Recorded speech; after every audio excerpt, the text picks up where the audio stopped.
Hi friends, ಇವತ್ತಿನ recipe mutton sambar recipe. Mutton sambar ರೆಸಿಪಿನ ತುಂಬ ವಿಧಾನದಲ್ಲಿ ಮಾಡ್ತಾರೆ. ಬನ್ನಿ, ನಾನು ಕೂಡ ಇವತ್ತಿನ ವಿಡಿಯೋದಲ್ಲಿ ತುಂಬಾ ಟೇಸ್ಟಿಯಾಗಿ ಹಾಗೂ ಸಿಂಪಲ್ ಆಗಿ ಮಟನ್ ಸಾಂಬಾರನ್ನ ಯಾವ ರೀತಿ ಮಾಡ್ಕೊಳ್ಳೋದು ಅಂತ ತಿಳಿಸ್ಕೊಡ್ತಾ ಇದ್ದೀನಿ. ದೋಸೆ, ಪೂರಿ, ಚಪಾತಿ, ಮುದ್ದೆ ಹಾಗೂ ರೈಸ್ಗೆ ಏಳಿ ಮಾಡಿಸಿದಂತಹ ಮಟನ್ ಸಾಂಬಾರ್ ಅಂತಲೇ ಹೇಳ್ಬೋದು. ಅಷ್ಟು ಸೂಪರ್ ಆಗಿರುತ್ತೆ. ಮಿಸ್ ಮಾಡದೆ ಈ ರೆಸಿಪಿನ ಒಂದ್ಸಲ ಟ್ರೈ ಮಾಡಿ ನೋಡಿ. ಈ ಮಟನ್ ಸಾಂಬಾರ್ ರೆಸಿಪಿನ ಮಾಡಲಿಕ್ಕೆ ನಾನಿಲ್ಲಿ 2 kgಯಷ್ಟು ಮಟನ್ನ 2 ರಿಂದ 3 ಸಾರಿ ನೀಟಾಗಿ ವಾಶ್ ಮಾಡಿ ನೀರನ್ನೆಲ್ಲ ಚೆನ್ನಾಗಿ ಹಿಂಡಿ ಒಂದು ಬೌಲ್ಗೆ ಸೇರಿಸ್ಕೊಂಡಿದ್ದೀನಿ. ಈಗ ಇದನ್ನ ಪಕ್ಕಕ್ಕೆ ಇಟ್ಕೊಳ್ತಾ ಇದ್ದೀನಿ. ನೆಕ್ಸ್ಟ್ ನಾನಿಲ್ಲಿ ಒಂದು ಮಿಕ್ಸರ್ ಜಾರ್ಗೆ ಮೀಡಿಯಂ ಸೈಜ್ದು ಅರ್ಧ ತೆಂಗಿನಕಾಯಿನ ಈ ರೀತಿ ಸಣ್ಣದಾಗಿ ಕಟ್ ಮಾಡಿ ಸೇರಿಸ್ಕೊಳ್ತಾ ಇದ್ದೀನಿ. ತೆಂಗಿನಕಾಯಿ ಪೀಸಸ್ಗಳನ್ನ ಸೇರಿಸಿದ ನಂತರ ಮಿಕ್ಸಿಲಿ ಈ ರೀತಿ ಒಂದ್ಸಲ ಗ್ರೈಂಡ್ ಮಾಡ್ಕೊಂಡಿದ್ದೀನಿ. ಹಾಗೆ ಇದಕ್ಕೆ ಮೀಡಿಯಂ ಸೈಜ್ದು ಕಟ್ ಮಾಡ್ಕೊಂಡಿರುವಂತಹ 2 ಈರುಳ್ಳಿ, ಮೀಡಿಯಂ ಸೈಜ್ದು 1 ಟೊಮೊಟೊ ಹಣ್ಣನ್ನ ಈ ರೀತಿ ಕಟ್ ಮಾಡಿ ಸೇರಿಸ್ಕೊಳ್ತಾ ಇದ್ದೀನಿ.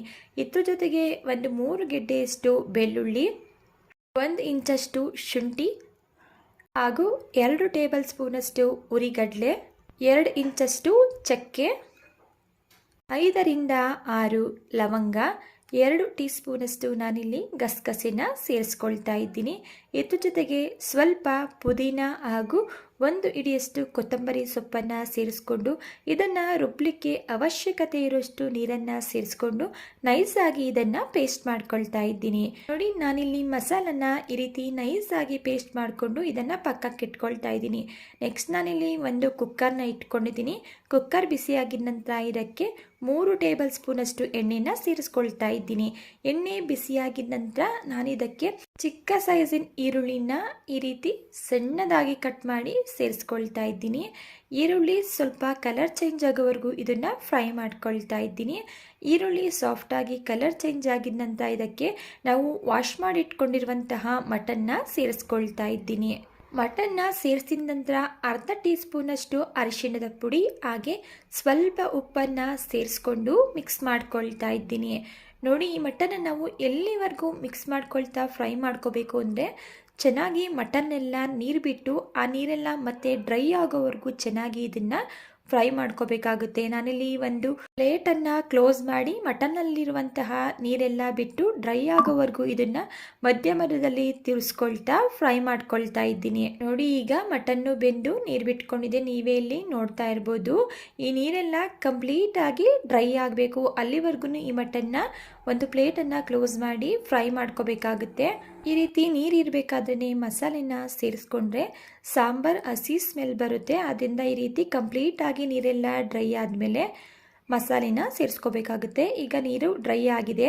ಈಗ ನೈಸಾಗಿ ಗ್ರೈಂಡ್ ಮಾಡಿಟ್ಕೊಂಡಿರುವಂತಹ ಮಸಾಲೆ ಪೇಸ್ಟ್ನ ಸೇರಿಸ್ಕೊಳ್ತಾ ಇದ್ದೀನಿ. ಮಸಾಲ ಪೇಸ್ಟ್ನ ಸೇರಿಸಿದ ನಂತರ ಇದಕ್ಕೆ ಒಂದು 5 ಟೇಬಲ್ ಸ್ಪೂನಷ್ಟು ನಾನು ಮನೇಲೇ ಮಾಡಿರುವಂತಹ ಮಟನ್ ಹಾಗೂ ಚಿಕನ್ ಸಾಂಬಾರ್ಗೆ ಬಳಸುವಂತಹ ಧನಿಯಾ ಪೌಡರ್ನ ಸೇರಿಸ್ಕೊಳ್ತಾ ಇದ್ದೀನಿ. ನಂತರ ಇದಕ್ಕೆ 1 ಟೇಬಲ್ ಸ್ಪೂನಷ್ಟು ನಾನಿಲ್ಲಿ ಖಾರದ ಪುಡಿನ ಸೇರಿಸ್ಕೊಳ್ತಾ ಇದ್ದೀನಿ. ನೀವು ನಿಮ್ಮ ಖಾರಕ್ಕೆ ಅನುಗುಣವಾಗಿ ನೋಡಿಕೊಂಡು ಖಾರದ ಪುಡಿನ ಸೇರಿಸ್ಕೊಳ್ಳಿ. ಹಾಗೆ ಈ ಡ್ರೈ ಮಸಾಲ ಇಂಗ್ರೀಡಿಯೆಂಟ್ಸ್ನ ಸೇರಿಸ್ಕೊಂಡು ಒಮ್ಮೆ ನೀಟಾಗಿ ಮಿಕ್ಸ್ ಮಾಡ್ಕೊಳ್ತಾ ಇದ್ದೀನಿ. ನಿಮ್ಮ ಮನೇಲಿ ಚಿಕನ್ ಹಾಗೂ ಮಟನ್ ಮಸಾಲ ಪೌಡರ್ ಇಲ್ಲ ಅನ್ನೋರು 2 ಟೇಬಲ್ ಸ್ಪೂನಷ್ಟು ಮಟನ್ ಮಸಾಲ ಹಾಗೂ 3 ಟೇಬಲ್ ಸ್ಪೂನಷ್ಟು ನೀವಿಲ್ಲಿ ಧನಿಯಾ ಪೌಡರ್ನ ಸೇರಿಸ್ಕೊಂಡ್ರೆ ಸರಿ ಹೋಗುತ್ತೆ. ನಂತರ ನಾನಿಲ್ಲಿ ನೀರನ್ನು ಸೇರಿಸ್ಕೊಂಡಿದ್ದೀನಿ. ನೀವು ನಿಮ್ಮ ಕನ್ಸಿಸ್ಟೆನ್ಸಿಗೆ ತಕ್ಕಂತೆ ನೋಡಿ ನೀರನ್ನು ಸೇರಿಸ್ಕೊಳ್ಳಿ. ನೀರನ್ನು ಸೇರಿಸ್ಕೊಂಡಿದ್ದ ನಂತರ ನಾನಿಲ್ಲಿ ರುಚಿಗೆ ತಕ್ಕಷ್ಟು ಉಪ್ಪನ್ನು ಸೇರಿಸ್ಕೊಂಡು ಮಿಕ್ಸ್ ಮಾಡ್ಕೊಳ್ತಾ ಇದ್ದೀನಿ. ನೋಡಿ, ನಾನಿಲ್ಲಿ ಈ ಕನ್ಸಿಸ್ಟೆನ್ಸಿಲಿ ನೀರನ್ನು ಸೇರಿಸ್ಕೊಂಡಿದ್ದೀನಿ. ಈ ಸಾಂಬಾರ್ ಬೆಂದಾದ್ಮೇಲೆ ಇನ್ನೂ ಕೂಡ ಗಟ್ಟಿ ಬರುತ್ತೆ. ನಂತರ ಕುಕ್ಕರ್ ಕ್ಯಾಪನ್ನು ಕ್ಲೋಸ್ ಮಾಡಿ 4 ರಿಂದ 5 ವಿಷಲ್ ಆಗಲಿಕ್ಕೆ ಬಿಡ್ತಾ ಇದ್ದೀನಿ. ಈಗ 4 ರಿಂದ 5 ವಿಷಲ್ ಆಗಿದೆ. ಕುಕ್ಕರ್ ಕ್ಯಾಪ್ನ ನಾನಿಲ್ಲಿ ಓಪನ್ ಮಾಡ್ತಾ ಇದ್ದೀನಿ. ಪ್ರೆಷರ್ ಕೂಡ ರಿಲೀಸ್ ಆಗಿದೆ. ನೀವೇ ಇಲ್ಲಿ ನೋಡ್ಬೋದು ಎಷ್ಟು ಸೂಪರ್ ಆಗಿರುವಂತಹ ಮಟನ್ ಸಾಂಬಾರ್ ರೆಡಿಯಾಗಿದೆ ಅಂತ ಹೇಳಿ. ನೋಡ್ತಾ ಇದ್ದರೆ ಸಾಕು ಬಾಯಲ್ಲಿ ನೀರು ಬರ್ತಾ ಇದೆ. ದೋಸೆ, ಪೂರಿ, ಚಪಾತಿ, ಇಡ್ಲಿ ಎಲ್ಲದಕ್ಕೂ ಈ ಮಟನ್ ಸಾಂಬಾರ್ ತುಂಬಾ ಸೂಪರ್ ಆಗಿರುತ್ತೆ. ಮಿಸ್ ಮಾಡದೆ ನೀವು ಕೂಡ ಟ್ರೈ ಮಾಡಿ ನೋಡಿ. ಓಕೆ ಫ್ರೆಂಡ್ಸ್, ಇವತ್ತಿನ ಮಟನ್ ಸಾಂಬಾರ್ ರೆಸಿಪಿ ನಿಮಗೆ ಇಷ್ಟ ಆಗಿದೆ ಅಂತ ಭಾವಿಸ್ತಾ ಇದ್ದೀನಿ. ಇಷ್ಟ ಆಗಿದ್ರೆ ರೆಸಿಪಿಗೆ ಒಂದು ಲೈಕ್ ಮಾಡಿ. ಇದೇ ರೀತಿ ಸಿಂಪಲ್ ಹಾಗೂ ಸೂಪರ್ ಟೇಸ್ಟಿ ರೆಸಿಪಿಗಳಿಗಾಗಿ ನೀವು ಮಾಡಬೇಕಾಗಿರೋದು ಇಷ್ಟೇ. ದಯವಿಟ್ಟು ಚಾನಲ್ನ ಸಬ್ಸ್ಕ್ರೈಬ್ ಮಾಡಿಕೊಂಡು ಚಾನಲ್ಗೆ ಸಪೋರ್ಟ್ ಮಾಡೋದನ್ನು ಮರಿಬೇಡಿ.